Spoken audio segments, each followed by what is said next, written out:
Hi there, it's Karen with Senior High. Do you know that you can grow cannabis just about anywhere? I think I'm proof of that.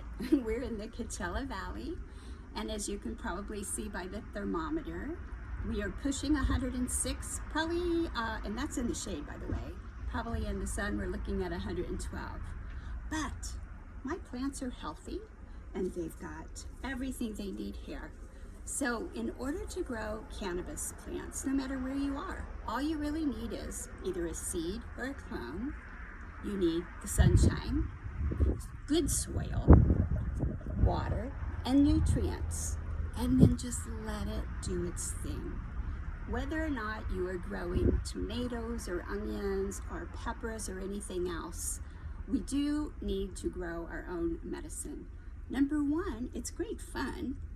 And then number two, it's going to save you a lot of money, and you know what you grew because you were able to pick out the seeds. So like we always say on Senior High, go low and go slow when you start. But when you are actually growing your own plants, grow low with a grow low THC count and get the strains that you want and that you need. And just plan on growing slow, but certainly worth the wait when you get those beautiful flowers. This is Karen in the desert, Coachella Valley. Hope you guys are having a lovely, cooler day. And see you soon. Thank you.